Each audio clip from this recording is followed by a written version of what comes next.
बिस्मिल्लाहिर्रहमानिर्रहीम। आज हम 9th क्लास मैथमेटिक्स के चैप्टर नंबर 1 रियल नंबर्स की एक्सरसाइज नंबर 1.2 का ओवरव्यू करेंगे। फर्स्ट टॉपिक है रेडिकल एक्सप्रेशन, जज़री जुमले। A radical expression is a mathematical expression that includes a radical sign which represent the root of a number. अब कोई भी मैथमेटिकल एक्सप्रेशन जिसमें इस तरह का साइन आ जाए उसे हम रेडिकल एक्सप्रेशन कहेंगे। अब ये जो साइन है इसको हम कहेंगे रेडिकल सिंबल, और जो इसके नीचे कोई डिजिट होगा उसे हम कहेंगे रेडिकैंड, और जो इसकी बाईं साइड पर जो डिजिट होगा उसे हम कहेंगे इंडेक्स। और ये रूट को भी जाहिर करता है कि इसका क्या वैल्यू है। अब इसको अगर हमने एक्सपोनेंशियल फॉर्म में लिखना है, कुव्वत नुमाई शक्ल में लिखना है, तो इसको हम इस तरह लिखेंगे कि ये वाला डिजिट एज इट इज़ वैसे ही आ जाएगा, और जो इसकी कुव्वत नुमा होगी वो यहाँ पर 1/3 आ जाएगा। जो यहाँ पर होगी वैल्यू उसको 1 में लिख देना है, तो ये इसकी एक्सपोनेंशियल फॉर्म हो जाएगी। नेक्स्ट, रेडिकल एक्सप्रेशन की एक जनरल डेफिनेशन है जो बुक में दी गई है। If n is a positive integer greater than 1, अगर n एक पॉजिटिव इंटीजर हो जो 1 से बड़ा हो और a एक रियल नंबर हो, then any real number x such that x is equal to a के ऊपर अंडर रूट उसका index n is called nth root of a। यहाँ पर वो जो पिछली स्लाइड में डिस्कस किया गया कि ये जो सिंबल है इसको रेडिकल कहते हैं, n जो है इसको इंडेक्स कहते हैं, रियल नंबर जो रेडिकल के नीचे हो उसे रेडिकैंड कहते हैं, और साथ ये कुछ एग्जांपल दी गई हैं। उसी चीज़ को एक्सपोनेंशियल फॉर्म में लिखा है कि कुव्वत नुमाई शक्ल में कैसे लिखेंगे, जो डिजिट होगा उसकी पावर जो है 1/इंडेक्स रख देनी है। नेक्स्ट टॉपिक है laws of radicals and indices, जज़र और कुव्वत नमा के कवानीन। अब जो रेडिकल साइन है इसके भी कुछ लॉज हैं, और जो इसके ऊपर पावर्स हैं उनके भी कुछ लॉज हैं, हम डिस्कस करेंगे। अगर दो डिजिट मल्टीप्लाई हो रहे हैं एक ही रेडिकल साइन के नीचे, तो हम उनका रेडिकल साइन जो है वो सेपरेट मल्टीप्लाई कर सकते हैं, उनको सेपरेट लिख कर दरमियान में मल्टीप्लाई का निशान लगा सकते हैं। अब दो डिजिट अगर डिवाइड हो रहे हैं एक ही रेडिकल साइन के नीचे, तो हम उनको भी सेपरेट रेडिकल साइन दे सकते हैं। अब तीसरा जो लॉ है वो ये है कि अगर रियल नंबर के ऊपर जो पावर है वो सारे को इकट्ठी भी लिखी जा सकती है, उसके ऊपर सारे रेडिकल साइन को एक्सप्रेशन को एक लिख दें और उसके ऊपर पावर सेपरेट लिख दें, वो सेम मतलब ही हो जाएगा उसका। अब जो फोर्थ लॉ है, अगर इंडिसेस और पावर सेम हो किसी भी रेडिकल साइन में, तो फिर जो डिजिट है वही पीछे रह जाएगा, जो रेडिकल साइन है वो कट जाएगा। अब इंडिसेस यानी कुव्वत नमा के कवानीन हैं। अगर बेस सेम है, दो डिजिट हैं उनकी बेस सेम है, तो आपस में वो मल्टीप्लाई हो रहे हैं तो उनकी जो पावर्स हैं वो ऐड हो जाएंगी। सेकंड है, जो पावर है उसकी पावर आपस में मल्टीप्लाई हो जाते हैं। जैसे एक रियल नंबर है उसकी पावर m है, तो उसकी एक और सारे डिजिट की पावर n है, तो ये m और n आपस में मल्टीप्लाई हो जाएंगे।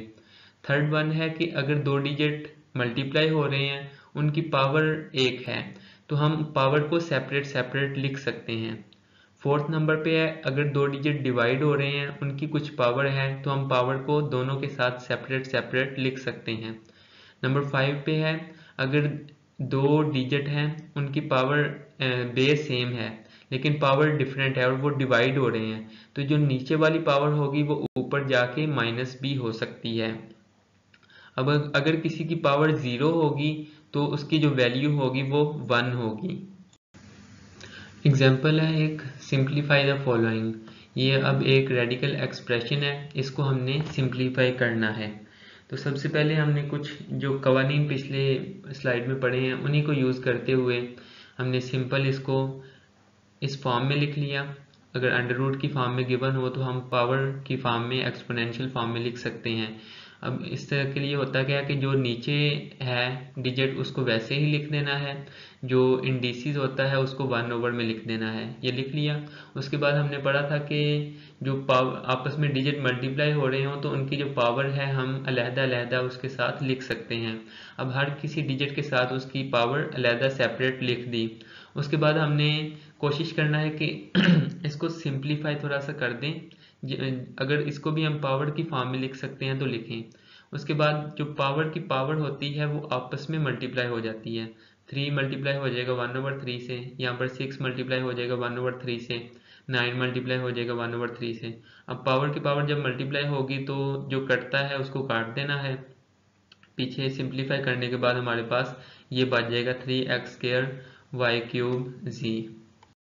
नेक्स्ट है सर्ड्स एंड देयर एप्लीकेशंस, मकादीर असम और इनका इतलाक। An irrational radical with a rational radicand is called a surd. अब इसका मतलब ये है कि जो टोटल एक्सप्रेशन की जो वैल्यू होगी वो एक इर्रेशनल होगी, लेकिन जो उसके नीचे रेडिकल साइन के नीचे डिजिट होगा वो एक रैशनल नंबर होगा। तो जो इस तरह का केस होगा उसे हम कहेंगे कि ये सर्ड है। एक गैर नातिक रकम, सारी जो रकम है वो एक इर्रेशनल गैर नातिक है, लेकिन जिसमें जजरी अलामत के नीचे नातिक रकम हो, सिर्फ जजरी अलामत जो है उसके नीचे एक नातिक डिजिट, एक रैशनल डिजिट हो, तो उसे हम मकादीर असम कहेंगे। यहाँ पर सारी जो वैल्यू है वो इरेशनल है, लेकिन जजर के निशान के नीचे but below the root sign there is 5 which is rational. अब इस तरह अगर हो के उसकी टोटल जो वैल्यू है वो रैशनल आई पूरे जो जजर की है, अब 9 का जो अंडर रूट लेंगे वो 3 आएगा जो कि रैशनल है, तो वो फिर नॉट ए सर्ड, वो सर्ड नहीं होगा। Next, different types of surd, मकादीर असम की मुख्तलिफ इकसाम। सबसे पहले है मोनोमियल सर्ड, यक रकमी मकादीर असम। मोनो कहते हैं एक को, यानी जिसमें एक रकम हो उसको मोनोमियल सर्ड कहेंगे। बाई कहते हैं दो को, यानी जिसमें बाइनोमियल दो रकमी होंगे, यानी दो रेडिकल साइन होंगे, दो रेडिकल एक्सप्रेशंस होंगे और वो ऐड हो रहे होंगे आपस में, तो उसको हम कहेंगे दो रकमी मकादीर असम। नंबर 3 पे है कॉन्जुगेट सर्ड।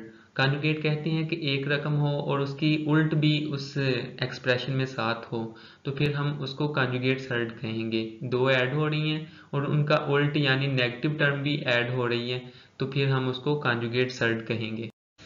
नेक्स्ट टॉपिक है रैशनलाइजेशन ऑफ डिनोमिनेटर।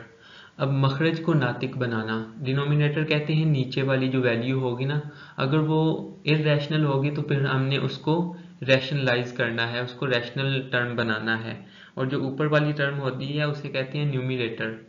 अब इसको रैशनलाइज करने के लिए हम क्या करते हैं कि जो नीचे वैल्यू दी होगी उसको कॉन्जुगेट के साथ उसकी ऊपर वाली वैल्यू से भी मल्टीप्लाई कर देना है और नीचे वाली वैल्यू के साथ भी उसको मल्टीप्लाई कर देना है। अगर a negative b under root x होता, फिर हमने a positive b under root x के साथ मल्टीप्लाई ऊपर भी कर देना था और नीचे भी कर देना था, और उसको फिर बाद में हमने सिंपल सॉल्व कर देना था, और इस तरह हमारा जो ये वैल्यू होगी वो रैशनलाइज हो जाएगी।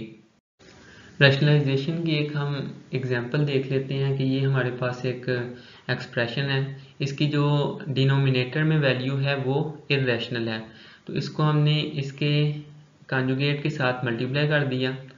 5 प्लस अंडर रूट 2 था, under root 5 plus under root 2 था, तो इसका कॉन्जुगेट जो था under root 5 minus under root 2 बना। तो इसको जब हमने मल्टीप्लाई किया तो नीचे जो टर्म्स हैं उसके ऊपर फार्मूला लग जाएगा a² माइनस b² वाला, तो इस तरह ऊपर वाली जो टर्म है वो वैसे ही आ गई, मल्टीप्लाई हो गई।